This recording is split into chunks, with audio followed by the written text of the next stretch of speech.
Hello, everyone. It's Dr. Sunita Punjabi, your brain coach. One of the things that we've been talking about is the importance of our memories.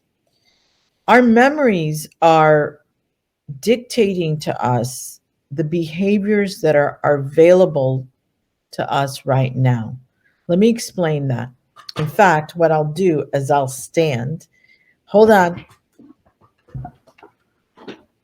Let's imagine that this chair let's imagine that this chair is actually right here. I don't know if you guys can't see the chair. All right, hold on. I'm coming back. Let's imagine that this chair is your past. So most people think it would be here because this would be my present. And then over here would be my future, my past, my present, and my future. So, where is your past? Where are the memories of your life? Well, most people would think that they're in your past. The truth is, today, you make decisions in your present moment from your experiences in the past. So now the question is, where is your past? Well, a lot of people would say it's in my present, because I'm making decisions today based on memories that I have from my past. So my memories, my past is in my present. However, this is what I want you to consider. Consider that your past is actually in your future.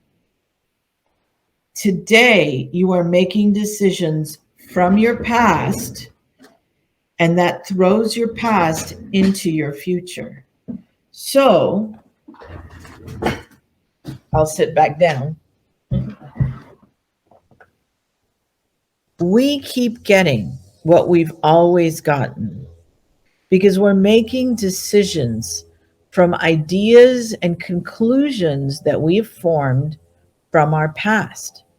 Those are memories. Memories begin to define the options available to you today. So let me say, I have a memory. I have a memory of having chocolate ice cream, and it was a very bad experience. That was when I was 5, 6. I was a teenager. Today, when I have chocolate ice cream, I have a memory of it, and I will not choose chocolate. Because of the memory that I have with chocolate, I will today not choose chocolate. I cannot have chocolate in my future. So let me explain that another way. Let's look at these gummy bears, right? The last time I had a gummy bear, it was so much sugar and I had a bad sugar response. So today, when I look for vitamins, gummy bears will not be something I will even look at or maybe even notice, because that's not an option available to me based on the past experience I have with gummy bears. So my gummy bears past experience was not good. So today I will not choose to have gummy bears because of my past. The actions available to me are no gummies. That's what's available, is no gummies. And in my future, I cannot have gummies. I know that's a silly example, but I wanted you to see a memory will serve you. Well, let me put it another way. We are a slave to our memories. We are. Our memories and what we think happened in our past, or what we felt happened, or how we felt, what we remember about the past, is going to give us the context of our day right now. Context defines what we can do tomorrow, or what we can have tomorrow. Let me explain that. Memories and the way we view the world, which is what a memory is, dictates what actions we can engage in. And that predicts our future. Memories become important in that they become the definition of how we see our world. There's no question about this. You cannot see, for me, it was chocolate or a gummy bear. I can't look at gummy bears the same way because I had a bad gummy bear experience. It's silly, but the application is accurate. I cannot suggest gummy bears to my friends. I can't think about another way. I've just decided gummy bears are not for me. That was from my past. It's a memory of a terrible experience. Now, something really important you have to know about the brain. The more intense and the more negative the experience, the more detailed the memory. The reason that is because the brain engages the fight or flight system. Inside the fight or flight system, the brain puts a lot of value on something that caused you pain because the fight or flight system is a gift, really. It's a gift to us to help protect us from what could happen. So, a memory tells us how we should react and what behaviors we should take. The brain will put priority to painful memories because the brain's, the animal part of our brain at least, the amygdala, its primary goal is to protect us. So a memory that we might have of hurt, of pain, will have more emotional attachment. It will actually have more power. It will have more, it will be more motivated.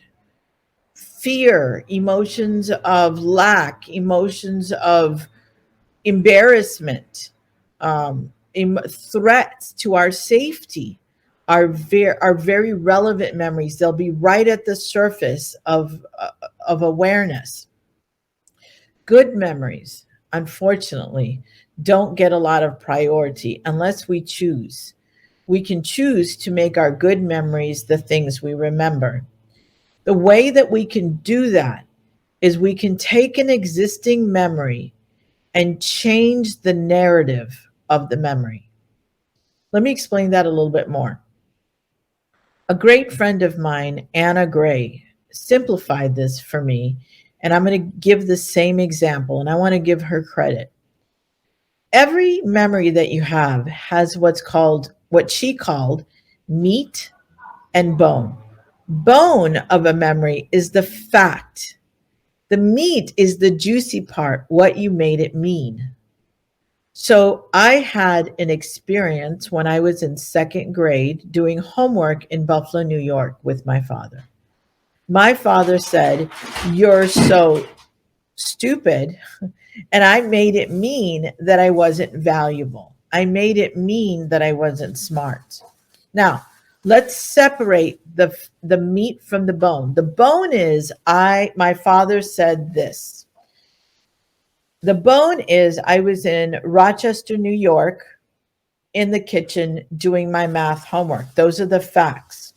What I made it mean, and by the way, what we make it mean usually is the source of our pain.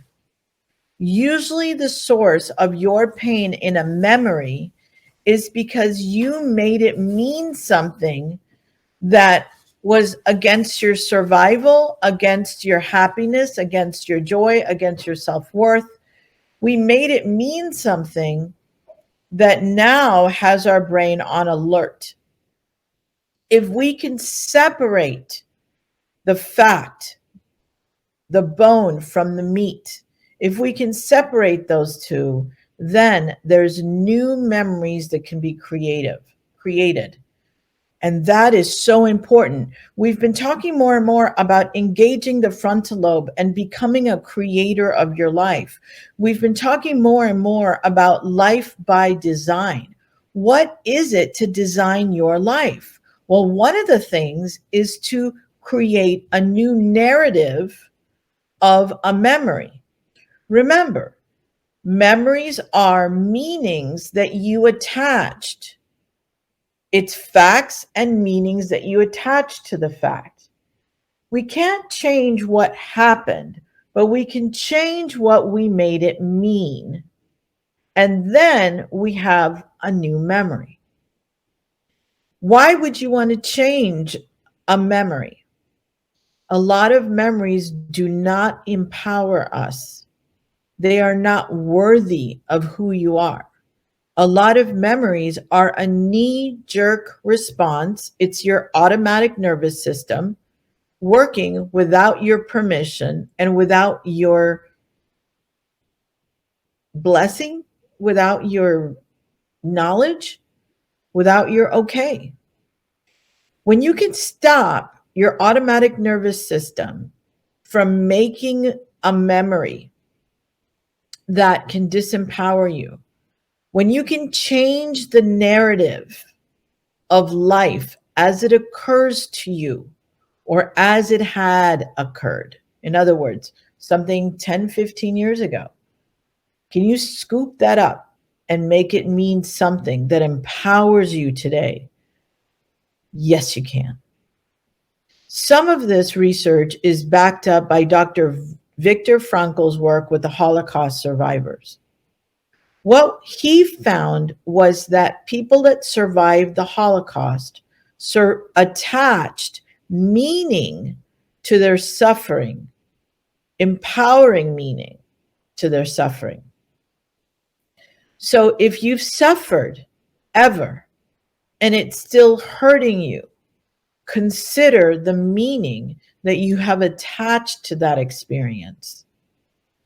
Now, there are some experiences that many human beings have lived through, and I wouldn't wish that on anyone. There are victims of circumstances. However, inside us, our biggest liberty, our most powerful tool is choice. What do we choose to make something mean? A young girl that I worked with, who is now a grandmother, was inappropriately touched and she became pregnant. She decided that what she made that mean is she's so lucky to have this beautiful daughter and now a beautiful granddaughter. That was the meaning that she attached to the experience that she had. That doesn't take anything away from the wrongness of what she experienced. It was very wrong. But what she decided to make it mean now dictates how she lives her life. So I hope that example makes sense. It's a lot that I'm saying, I know, but it's very important that we realize that memories are a composition of facts and what we made it mean, and they attach themselves. We cannot change the facts, but we can change the narrative. And research has shown us over and over again that this is so powerful for building resilience. In fact, it's called post-traumatic growth. And what that means is you take the traumas of your past and you actually grow through them. To have post-traumatic growth, though, the pivotal, the differentiator, that one key ingredient is the memory that you have attached to that experience or the narrative that you created for that experience, either back then or now. Check your narratives, check what you made it mean, and you can begin to have empowering memories rather than disempowering memories. Thank you so much. This is your brain coach signing out.